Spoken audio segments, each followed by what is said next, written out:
And we are back with the GSMC Wrestling Laureate Podcast, brought to you by the GSMC Sports Network. Just going to reflect on what we talked about real quick. We had our WWE NXT review. We talked about WWE NXT Heatwave. Trick Williams is going to face Shawn Spears. Also, the Young OG, Javon Evans. Also, you're going to see them fighting in a Fatal 4-Way match against the All-Ego, Ethan Page. So, make sure you tune into that pay-per-view. It's going to be absolutely dope. Now we're going to move on to our next segment, AEW Dynamite Preview. But before we move on any further, I want to remind you guys to use the tips and donations link at the GSMCpodcast.net. Shoot me your questions, comments, concerns. Tell me what you like. Tell me what you don't like. At the GSMCpodcast.net, you can use that. You can use that link, make a donation. Tell me some of your questions. Give me a question that you wanted to be read all over our platforms, all over the world in terms of professional wrestling. And it really does help the show, guys. A little peace, love, and positivity here at the GSMC Sports Network does a body good. So, definitely remember to Superman punch and subscribe, and follow the GSMC Wrestling Laureate Podcast along with the network at the GSMC Sports Network. Remember, the link is at the GSMCpodcast.net. All right, so it's Wednesday. You know what that means? AEW Dynamite. It should be good. Should be good. Honestly, I'm looking forward to it. I know there's been decreasing numbers in terms of ratings for Collision. Also, AEW Rampage. Obviously, Rampage is on Friday, kind of like on SmackDown and stuff like that. But it's to the point. Honestly, it's kind of to the point where I don't really think there's much of a ratings war in terms of professional wrestling nowadays. I've kind of mentioned it before, with now this day and age of social media, multiple streaming platforms, you can get your product noticed basically anywhere. Absolutely anywhere. I think the ratings war is kind of now I'm not saying it doesn't matter. I'm not saying people not watching your show doesn't matter, but now you kind of have this niche. Now you kind of have this niche crowd that loves your product, or they don't. So simply, if you're trying to pander to the crowd, obviously take the social media, Instagram, TikTok, or Facebook, or maybe sometimes, Snapchat or something like that. I got a message from Ben24VR. Hi, how you doing, guy? Hope you're doing really, really well on this Wednesday night. Hope you're enjoying the rest of your week. It is hump day, my man, so get ready for Thursday and Friday. It's going to be good. Hope you have a blessed weekend, my man. So, let's jump on into AEW. So it's the final Dynamite before Forbidden Door. We're going to be held, AEW Dynamite's going to be held at the K-Bank Center in Buffalo, New York. Obviously, Forbidden Door is this Sunday. I think I'm going to buy it. I think I'm going to buy it. It is $50 on pay-per-view, but honestly, AEW puts on, really, really good pay-per-views. Definitely someone, AEW's Double or Nothing kind of changed my life, to be honest. Like, I watched it and I was like, dude, holy crap, this is freaking awesome. Definitely love that. Definitely love how, I know how WWE recently kind of got rid of the post, interviews in terms of wrestling, but I kind of like it. I kind of like how Tony Khan goes out there. He sits out there with his superstars. He represents them. They have a nice, compelling conversation. They talk and stuff like that. And, it's just, I think it's really cool. I think the promo, of a standout right there, of people, flashing flash for photography. And so people doing that, people interviewing you, asking questions, that's only going to benefit you in terms of, getting your name out there in terms of social media. So, I definitely don't know why WWE kind of did away with that, but, obviously, WWE is an AEW. So, and then we have the Blackpool Combat Club against the Los Ingobernables de Japan. You have Hiromu Takahashi, Shingo Tagachi, and also Titan fighting against the Blackpool Club. Should be pretty awesome. Then you're going to have Jon Moxley also defending his IWGP Championship at Forbidden Door against the LIJ, leader Tatsuya Naito. So this is big. This is, although this is, a trios match, and I love AEW for actually doing the trios matches. I love how they have the trios championship. I love how they have 4-on-4s, 5-on-5s. I dig that. I think it's a total nonstop action all the time. Definitely think it Definitely helps, superstars that are kind of being overlooked. Maybe they're mid-carders, maybe they're making their jump into heavyweights, or maybe they're mid-carders, that are kind of floating down to the bottom where you're like, you know what, let's put them in a match. Well, let's remind these people that these guys are still a part of this company. So that's something that, Tony Khan definitely gets my respect about. So definitely love that. John Moxley. Love John Moxley. Don't think he's going to go anywhere in terms of the IWGP Championship. The Blackpool Combat Club trio is 8-1. So there's, it's going to be hard. It's going to be hard. You're not going to get away so easy. You have Claudio Castanego. You also have, the IWGP champion, John Moxley, Bryan Danielson. And then you also have Yuta Wheeler as well. So it's, definitely a lot of talent on there. So, they definitely don't want to overlook that. Next, we're going to have a men's Owen Cup qualifying match. You're going to see the Switchblade, Jay White, and the Bang Bang Gang. I got 2 words for you. Guns up. So, I love that. I think that's pretty cool. Definitely, I'm a huge Jay White fan. I think he definitely has a future as a singles wrestler moving forward. But, as his time, they have all the gold right now. They're the 6-man Ring of Honor championships are also the trios champions of AEW. So these guys are absolutely hot. These guys are untouchable. So, definitely going to be interesting to find out, who decides to challenge them with all this momentum on their side. It's going to be, it's absolutely nuts.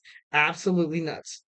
And then next we're gonna have a tag team match, a tag team strife. You're gonna see the AEW World Champion Swerve Strickland, who's against Will Ospreay, the aerial assassin, the AEW International Champion. Obviously, they are headlining the AEW Forbidden Door happening on Sunday, June 30th. So make sure you check out that. It's going to be a great match. It's going to be a great match. This is going to be a true test for Swerve Strickland to see if he actually belongs in the main title picture. You defeated Samoa Joe, and that was a pretty good bout. Swerve Strickland so far in his title defenses, it seems like it's, obviously he had Christian Cage. Christian Cage, he's good. He's good. He's definitely a seasoned veteran. Definitely got some of the veterans on your side after defeating Cage 1, 2, 3 at AEW Double or Nothing. So that was pretty big. And now you have probably, and I don't want to seem like I'm playing favorites here.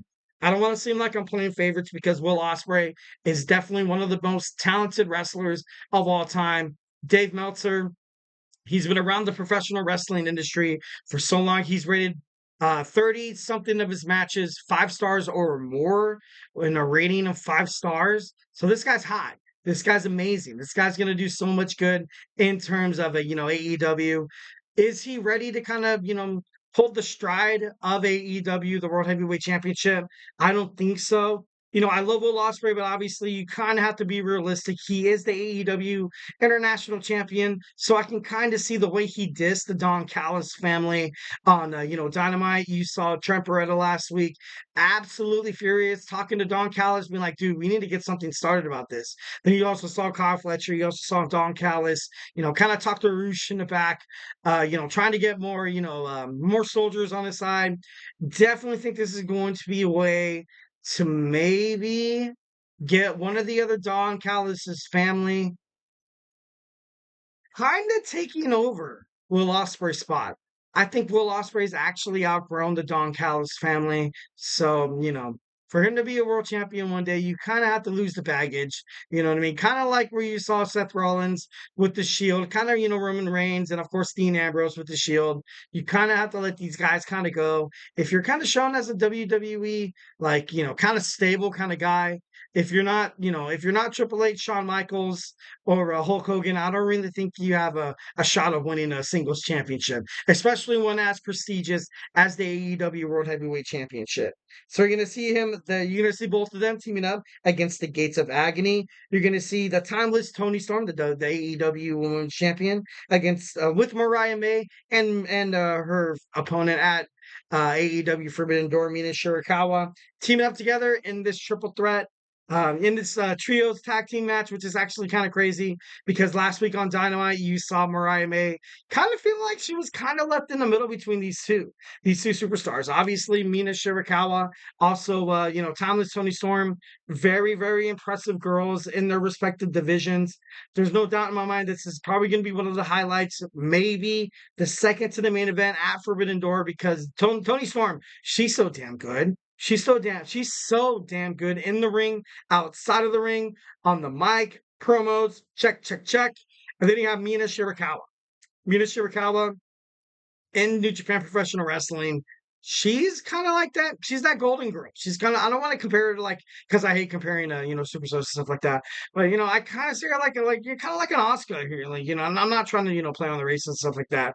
But, I kind of feel like, just the way she is, absolutely unpredictable.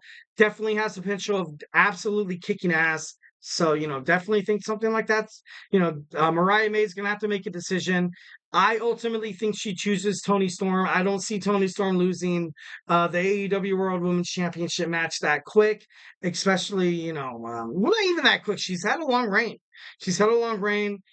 I don't know if Forbidden Door is going to be a way to kind of have Shirakawa and also May to kind of, ultimately maybe, stab the back of Tony Storm. But it's going to be interesting. It's wrestling. It's wrestling. All right, next we have Zack Sabre Jr. against Kyle O'Reilly. Kyle O'Reilly, before making it, of course, teaming up with Mark Briscoe and also Orange Cassidy 2 times in a row. He kind of needs to kind of establish himself as a single superstar. It's time. Definitely time. Definitely want him to fight Roderick Strong more in the future. I definitely want him to hold a title. Something that I love about Kyle O'Reilly is his, uncanny capabilities of just being like in your face, promos all the time, backs it up in the ring.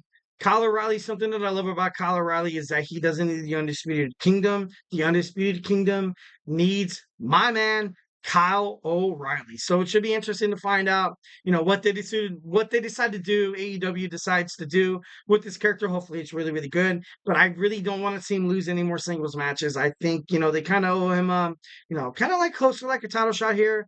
I'm not trying to jump the gun because I have not watched Dynamite right now. Obviously it's already aired on the, on the East Coast. I have it taped on the West Coast. I don't know if he qualified for the TNT Championship ladder match, which I think would be a perfect title for him to be, in all honesty. So, definitely love that for Kyle O'Reilly. Next, you're going to see MJF speak. He defeated Rouge last week. Then he's going to excuse me. I got all this sweat. He's going to step into the ring with the CMLL's Hero Zero. Also, he's the hard-hitting submission wizard. And then, of course, we're going to see the AEW TBS champion, Mercedes Mone speak tonight as well on Dynamite. So make sure you guys catch AEW Dynamite. That's happening as soon as you get done with this podcast. Don't leave just right now. Well, guys, do not go anywhere. We're going to move on into our third segment. Will Shane McMahon eventually be All Elite? Do not go anywhere.